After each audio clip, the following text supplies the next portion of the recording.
James chapter 5. We are finishing James today.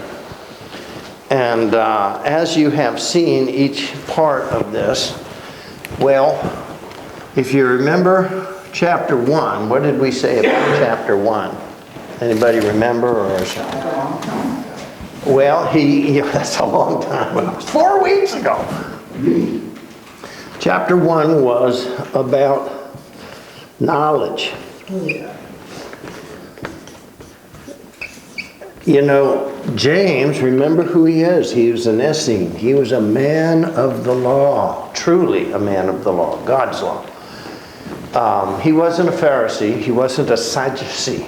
Those were politically motivated organizations. He was an Essene. An Essene was they were truly religious men. And they believed in the Lord. They loved the Lord with all their hearts and minds and souls and strength.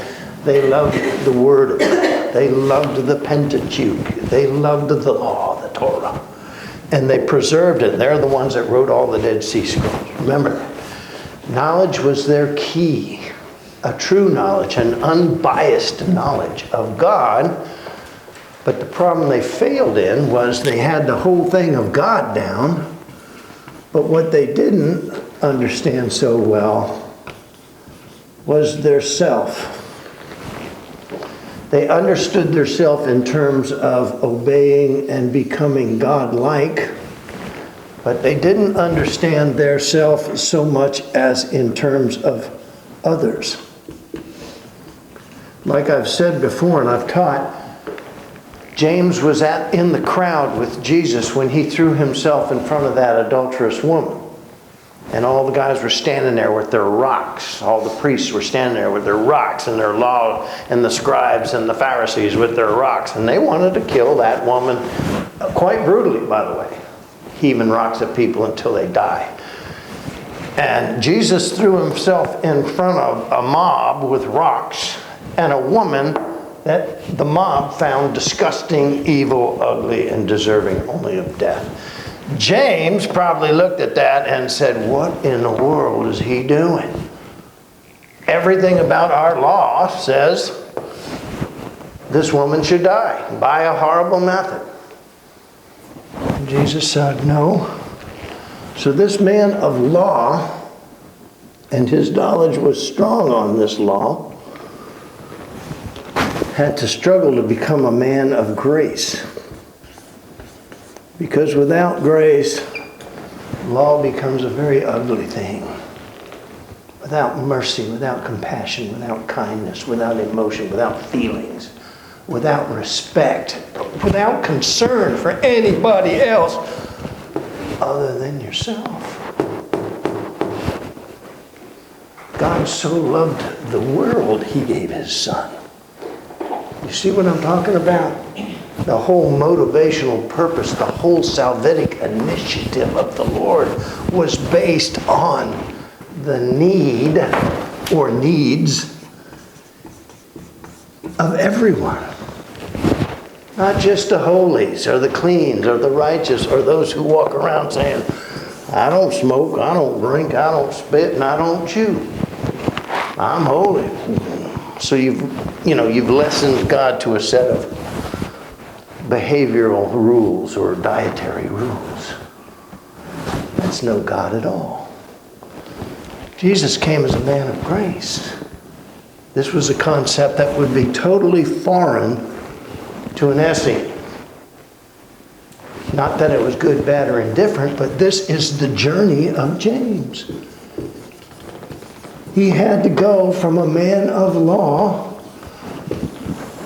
down this long, very confusing road to become a man of grace.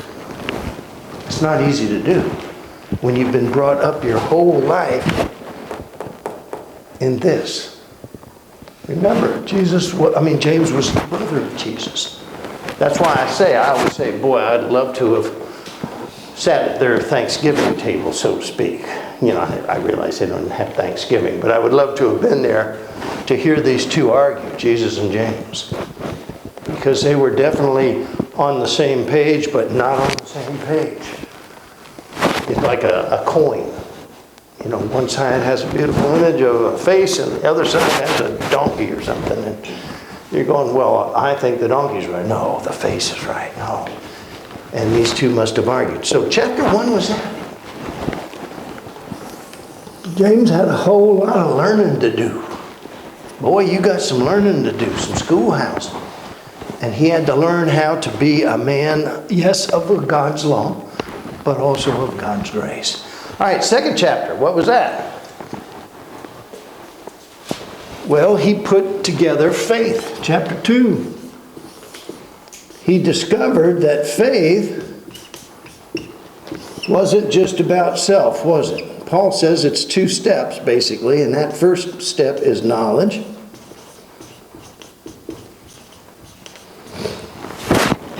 And he acknowledged that. He says, I've got more to learn about this so-called law, I believe. But he also decided you've got to live it. Having all the knowledge in the world and you sit on the couch and do nothing is of what kind of value to anything else, anyone else? Quick, go get my gun. There's a bunny rabbit going across the backyard. I think we're going to have stew for fellowship dinner tonight. You can have all knowledge of the world. I've known ministers who can quote chapter and verse, but they won't lift a finger to help anybody anywhere. And you go, well, what good is that? So James came to the thing when he's trying to make sense. A man of grace lives not for self, but for others. And that's got to be evidenced by or substantiated by your actions in life. You know, you can tell me you love me all until my ears pop off, but if you won't help me here or don't care there or let me starve here and do all these things, what does love mean? Doesn't mean a thing. But if you're there and you help and you say, and he also comes to the understanding that this won't happen by accident. You've got to decide to do it. You've got to make this conscious decision. You know the love of God. Now you've got to live the love of God. And that love isn't just more for yourself, but for the needs of others. See, this is where the Pharisees broke down. Jesus looked at the Pharisees and said, oh yeah, you love the law of God. How is it you don't obey the law of God? And of course they said, how is it we're not obeying the law of God? And Jesus challenged them, said, doesn't your law say to honor your mother and father? Doesn't your law say honor your mother and father and treat them in all kindnesses and it will be well with you? But yet your mother and father stands in great need over here and you don't take care of them. Why? Because you have dedicated all your money to the temple. Now that money can only be used for the priests. Well, isn't that convenient? Like to help your mom and dad, but you know, that's going to be expensive and I only have God's money, so sorry. Is that obeying the law? In their mind, yeah. I gave my tithe, all my money to the Lord, which is dedicated in the temple, and now it can only be used for the priests of the temple. I've done my duty. As far as mom and dad, well, I certainly can't take God's money and give it to them. Did Jesus have a right to challenge that and say, where's the love, fellas? Where's the evidence that you love God? Oh, you gave all your money to him. That's fine. Where's the love toward your mom and dad? God never said, give me all your money. He said, bring the tithe into the church. After that, you can do what you want with your money. I don't care. Where's the evidence? So James made the first step of grace, transitioning to grace, and that is right here. It was James who said, faith without works is what? Dead. What do we know about dead? It doesn't accomplish anything. Doesn't serve anything. it doesn't prove anything at all. In fact, it's better if it never existed. Faith without works is dead. James came to that in chapter 2. Well, then chapter 3. What do we know about chapter 3? I'm going to go over this real quick because 5 is going to tie it all together. Chapter 3 is, what do we say about 3? That was testing, remember? Basically, this was part of his resume in chapter 3. For every good work will not go unpunished. For every person that says, I believe in God, there'll be 10 to say, why? That's the stupidest thing I ever heard. I like to go to church. Why? What a waste of time. I got baseball tickets here. Let's go watch the game. I like to give to others. Why? You worked for it. You earned it. Why are you giving it away? That's just stupid. But that's what the world preaches, you see. Go for the gusto. Grab all you can. You're worth it.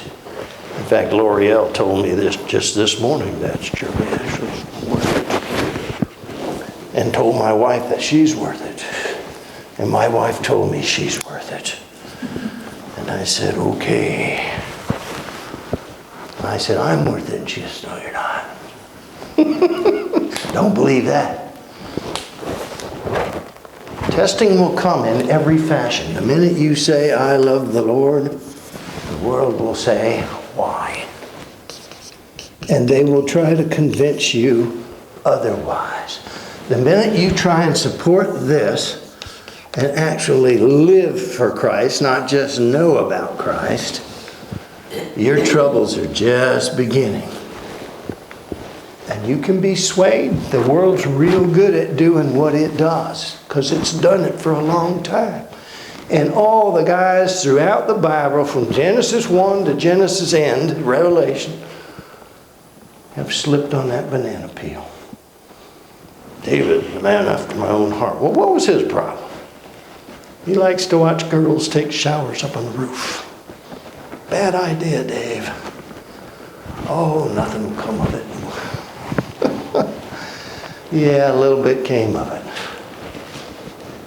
Solomon, he was cocky and snarky, even though he was the strongest and smartest. And Samson, he was strong. Everybody that was great. Even James probably slipped a few times. Probably wondered, Jesus, what in the world are you doing? Throwing yourself in front of an angry mob with rocks? Leaving Jerusalem, going across the sea into a cemetery where you're not supposed to be to find a demoniac and cast the demons out of him. By the way, that cemetery's on a pig farm. What did you do? Well, there was a man over there that needed to be helped. What did I do? I put others' needs before my resume. Well, they're all talking about you now. Good. Let them talk. James had to decide this included this. James experienced the minute he tried this. People saying, what are you doing? That's not us. We're Essenes. We're not those guys. I'll bet Jesus got a lot of questions from his brother. I would love to sit at a table and listen to those two argue. What is this law doing for anybody else, Jim? What do you mean, what's it doing? It's the way to go to God. It's the way to go to heaven. It's the way to get glory in eternity. What's it doing for anybody else, Jim? There was a man down the streets dying of starvation. You got plenty. Why didn't you feed him something? There's a girl that was lost, had nowhere to go. Why didn't you help her find her way? There's a kid over here, for crying out loud, with a bad cut on his knee, fell down. Why didn't you bandage it up for him? Get him back to his mom. What's the law doing for anybody, Jim? You copied it, and you copied it, and you copied it. You hid some away, that's good. People in 2024 will love you for that. But what's it doing for anybody outside your head? Well, I'm going to try and live it. Well, be alarmed, because the next thing you're going to find out is how much the world hates the Lord still. They hated him in the first century. They hate him in the 21st century. Human nature has not changed at all. Number 4, after the endurance, after the testing demands what? C-E. When I went to seminary 45 years ago, well, 48 now, 45 years ago when I graduated with 7 men who were all from secular universities. See, that's the difference. When I went to the University of Florida and got my graduate degree. I did not go to, Joseph's Bible College. I did not go to, Margaret Mary's School of Theology. I didn't go to a biblical college. I went to a secular college. I went to the University of Florida. Not a lot of religion up there. There is, but they worship this giant green reptile, gator. There is that.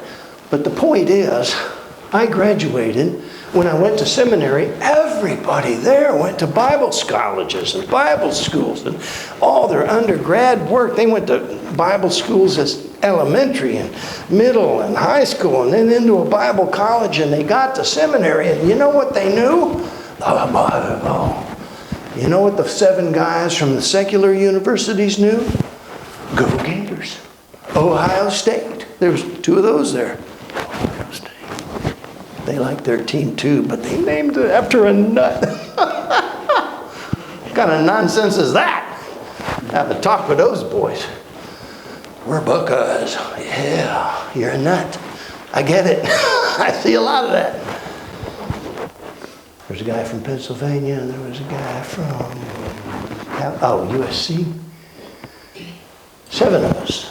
And we kind of gravitated towards each other in seminary because everybody else was, kind of exclusive. So the 7 of us kind of held on to each other to get through.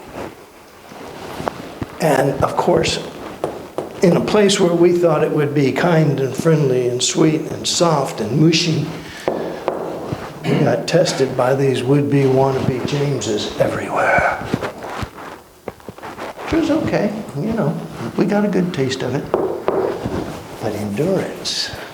All 7 of us graduated seminary, and that was good. 7 people who didn't go to Bible USA graduated seminary with just the same knowledge and power and strength and intellect as all the others did. Now came the real testing. That was just a warm-up at school. Now came the real testing. What do we call that? We call it the pulpit ministry. And Mrs. Agatha, Thornbottom over here, who has been ruling this church for 300 years. And Mr. We don't do it that way. Every church has 1 or 2 or 10. Doesn't make any difference. They're there. We in the seminary used to call them pastor hunters. They're just looking for fresh meat. They get to put another little badge on their wall.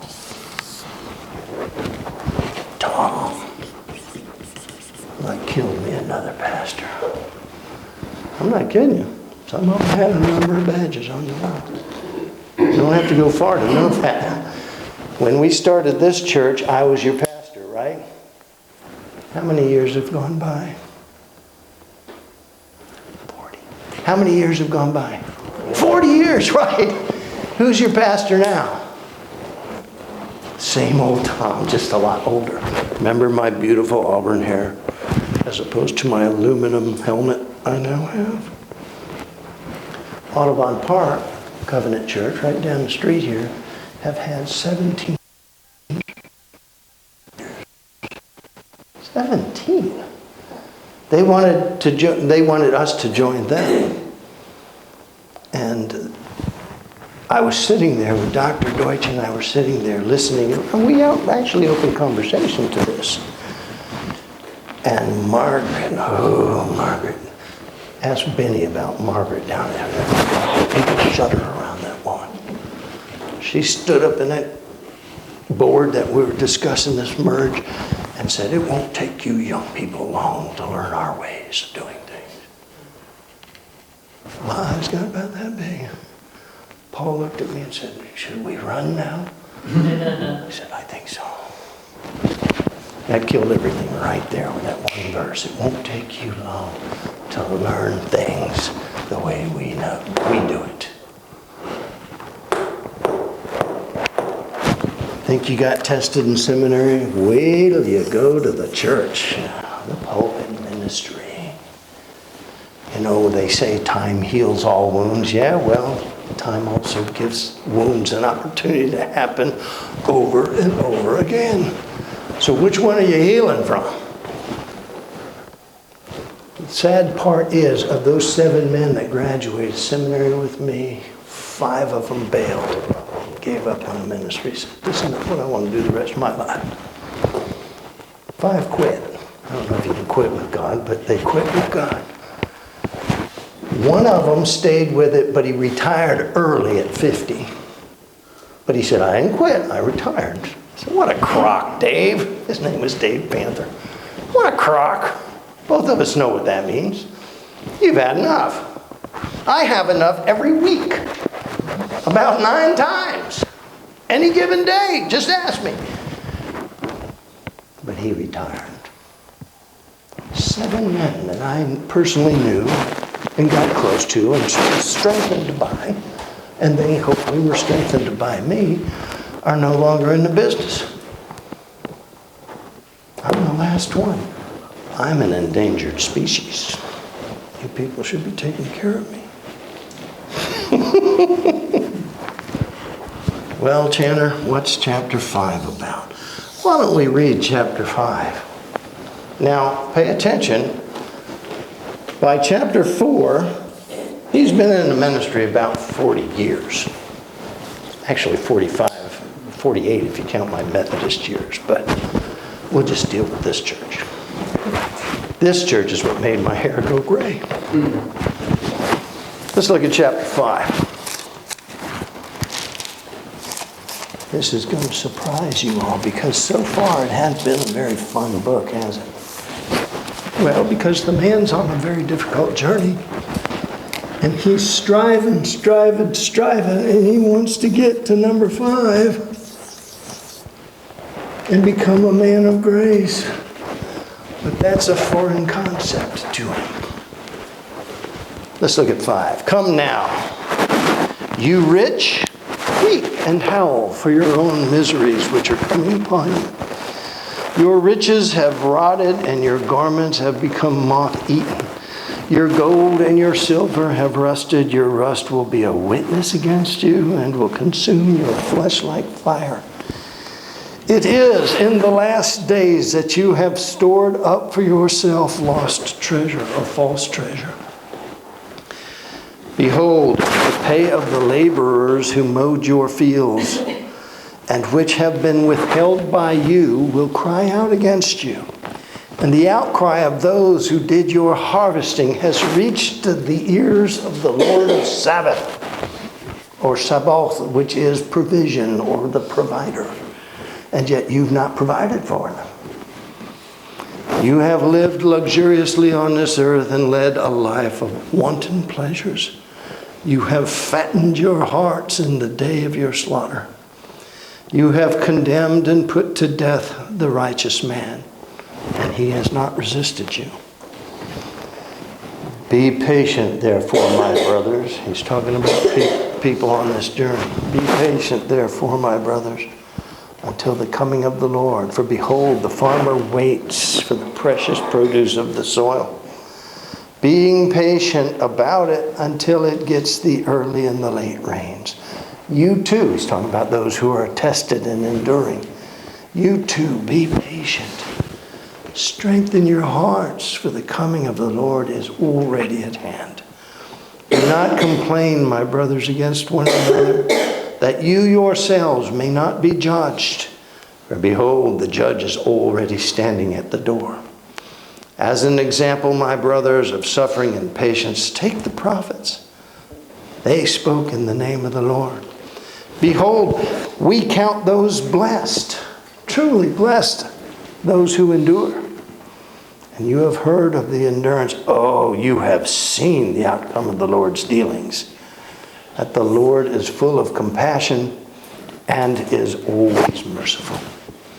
But above all, my brothers, don't swear either by heaven or by earth or by any other oath. Let your yes be yes and your no's be no, so that you may not fall under judgment. Remember, if anyone amongst you is suffering, let him pray. Anyone is cheerful, then let him sing praises in his joy. If anyone amongst you is sick, then call for the elders of the church and let them pray over him, anointing him with oil in the name of the Lord. And the prayers offered in great faith will restore the one who is sick, and the Lord will raise him up. And if he has committed sins, they too shall all be forgiven him. Therefore, you confess your sins to one another. Pray for one another so that you may be healed. For the effective prayer of a righteous man can accomplish much. Elijah was a man with a nature just like ours. And he prayed earnestly that it might not rain. And the Lord withheld the rain on the earth for 3 years and 6 months. He prayed again, and the sky poured forth rain, and the earth produced its fruit. My brothers, if any amongst you strays from this truth, and the one turns him back, let him know that he who turns a sinner from the error of his ways will save his own soul from death and cover a multitude of sins. What is chapter 5 coming to?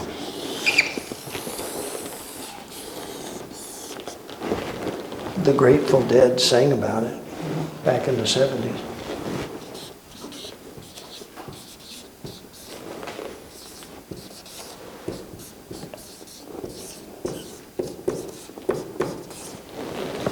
Remember? Keep on trucking. Keep on keeping on. Don't give up. Despite sin, despite persecution, despite, or as we say, hell and high water, keep on preaching, keep on loving, keep on living for Christ, and let everything about it evidence who you are. On that day, we knew who the prophets were. Why? Because they were men of God, living for the purpose of God. Now, I have a cliche that I've used many times, and I know the Bible says one thing, and I say Chanter things, which is weird because I'm Chanter. But I truly believe in my heart and in my mind that there are going to be, on that last day, when we sit before the Lord and the crown of glory, each one of us comes before the Lord, and He's going to make a decision which way we go. We are told that books shall be brought forth, the books of the deeds, and then a book, which is the book of life. Anyone's name who is not found in the book of life was judged according to the books of the deeds, and of course their end was not very good. Anyone whose name was found in the book of life, what happens to them? Well, they enter into the kingdom of the Father, right? The Chanterism that I've used before is, I think on this day there's going to be certain people that God's not going to have to check the book on. He'll know who they are. He'll know just like everybody else on this planet knew and tried to destroy.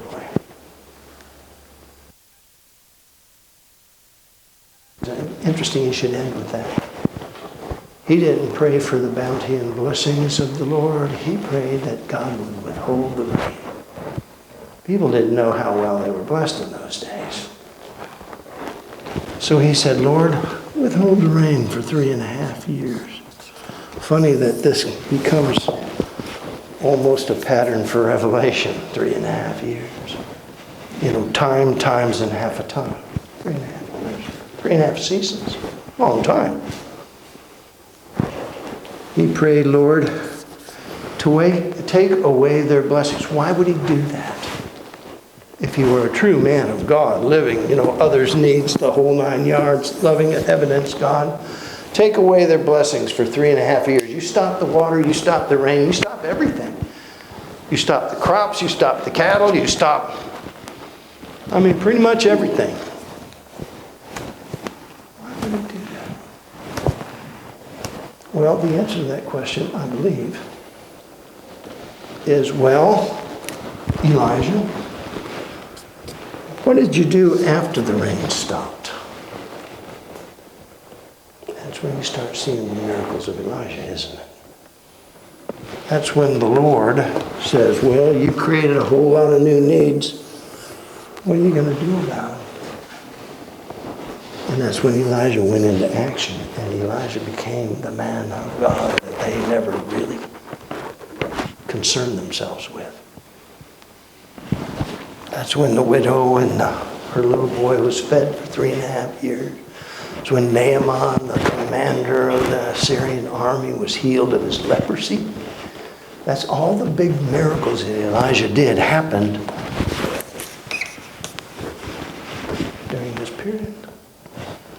Testing, endurance, service.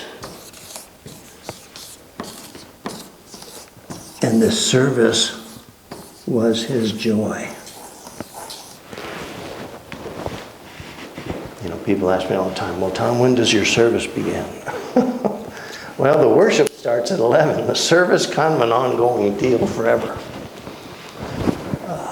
I know what they mean. I just like to play with them. The service never ends. There's no bailing. There's no retiring at 50. Dave and I argued about that, but he retired anyway. See what I'm saying? James not only had to learn of this grace thing, he had to become this grace thing, which he did. History tells us he did. So much so that it wasn't Peter that the church really was built upon, it was Jim. He was the one that stayed in Jerusalem. He was the one that risked getting snagged up all the time. He was the one the priests hated because he was seen as a traitor, basically. He was the one that after a good time, and the guys were already out there, and some of them had already been killed, they took him up on top of the temple and pushed him off. And that's how James died. He fell from the pinnacle way up there where Habakkuk yelled at God. Remember that book? Habakkuk said, I don't like the way you're doing things. I don't think you really have it under control. We need to talk. Don't ever say that to God. God showed up and said, let's talk. I'm Batman. No, he didn't say that. He said, Habakkuk, you got a job to do. And now you're up here fussing at me because you don't like the working conditions. Well, I got news for you, mister. This is the world that you've made, not me. My world was really good. Well, Lord, if the world is going to explode, how am I going to be saved? All about you, isn't it, Habakkuk? What about these guys down here, these innocent ones, the children? That army comes in and destroys Jerusalem, and it will. What's going to happen to them? What are you doing for them? Then Habakkuk thought about it. And this is the first time in the Bible we see a new word introduced. Had to make sure I hit the right one. He said, how shall I live, Lord? Still about you, Habakkuk. Go teach the people that my people will survive and live by faith. What does that mean, Lord? Jim must have asked that same question a lot. You see, faith isn't just about knowing God. You ask anybody in the United States, you ever heard of God? You know what they're going to say? Oh yeah, I heard. Do you go to church? No. Have you ever been in church? No. Would you like to go to church? No. But I know God. No, you know of God. You might even know a little bit about the Bible or what church does other than just filling itself with hypocrites.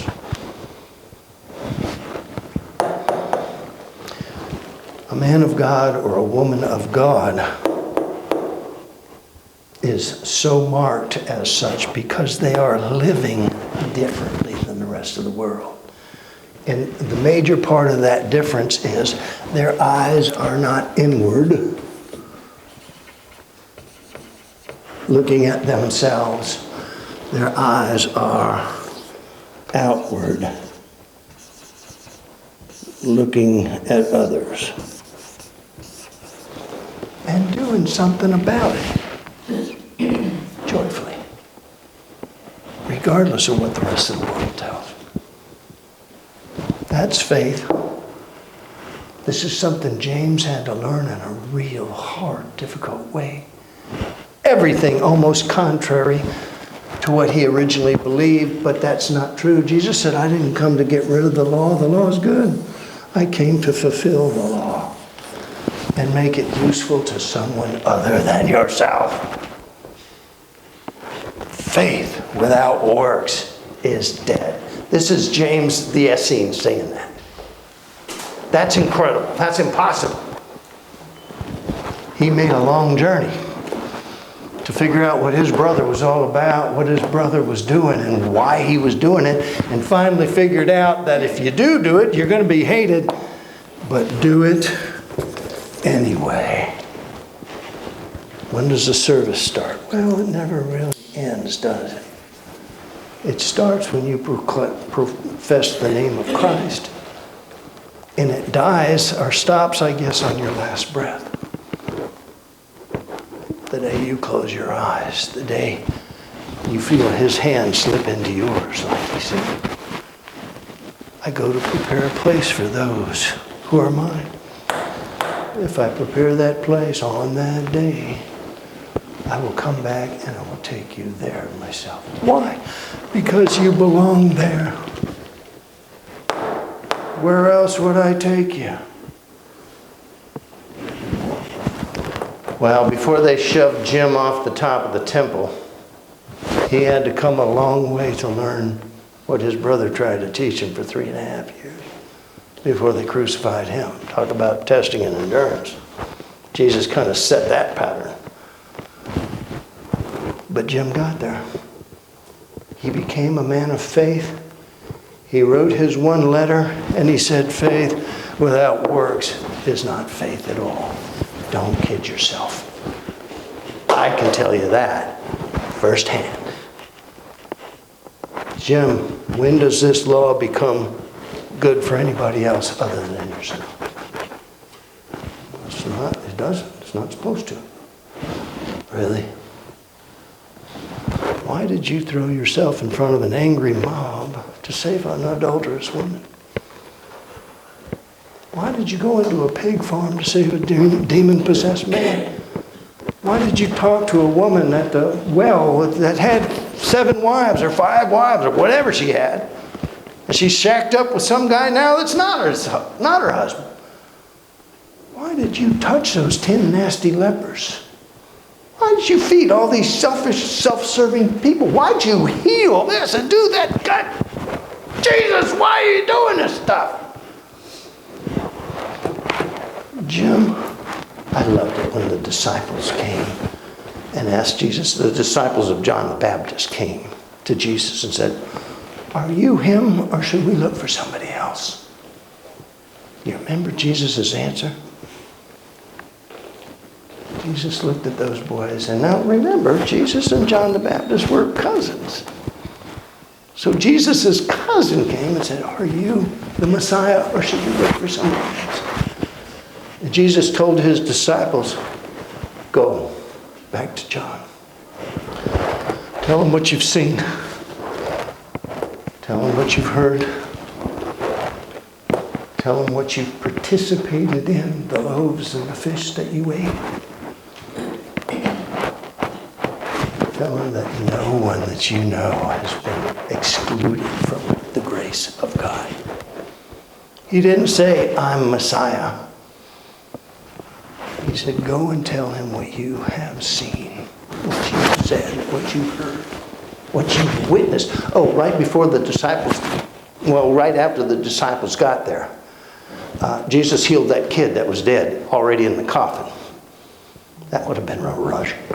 Hey guys, let me out. He was already in the coffin, and Jesus healed the kid. Then they asked their question, are you him? And he said, go tell him what you see, what you heard, what you know, what you have participated in. Help John finish that trek to grace. All right, we're done. That's the book of James. We'll decide a new book next week. So be thinking about what you want to study next. And whatever you do, remember, the service never ends. Don't do limitations. What's that? Don't do limitations. Don't do limitations. Don't do what? The book of Lamentations, we didn't ever finish it. The Lamentation. Oh, I did not. Why did you choose that book? No, she said don't do it. Oh, it was. Here, I'll give you the bridge, the footnotes. Life is terrible, life is terrible, life is terrible, life is terrible, life is terrible, life is terrible, life is terrible, life is terrible, life is terrible. Oh, by the way, if I forget, life is terrible. Lamentations. In a nutshell. We can do that, I don't care. Just a bummer of a book. Of all the good stuff, you know, you could probably get to heaven never having read Lamentations. I say that also about Esther. You could probably get to heaven having never read Esther. Although it'd be embarrassing if you met her in heaven and she goes, I'm Esther. Okay, should I know you? Yes! First time, brand new student in seminary. I'll end with this story. Brand new, well, I've told some of you this. Brand new student in seminary. Preaching 101, you're in class the first time, they give you the assignments and you got to go write a sermon on that. And I'm a little cocky because that's who I am. And because of that, the professor gave me my little slip with the sermon reference, and it was Esther. I had to preach on the book of Esther. I didn't even know what Esther was. So I had to read Esther, and I read it and said, okay, the lady saved a bunch of people, I guess that's cool. And I thought to myself, first sermon of my life, of my career. You couldn't start with something a little bit more than Esther. Everybody else is getting Christ and a miracle and this and that. And I get Esther. I'm here to tell you, as an authority on Esther, a lot of you probably can go to heaven never having read Esther. I'm not sure about that, but I'm going to go out on a limb here and say, it's a fine book. We get the worship service, or Purim, or whatever they call it, the celebration of it. But I don't know. When you see the revelation and you see the resurrection and you see all creation itself back in Genesis and how God moved armies and civilizations, and you got Esther. She's good, but I mean, she's no Batman. All right, let's go. We got to go.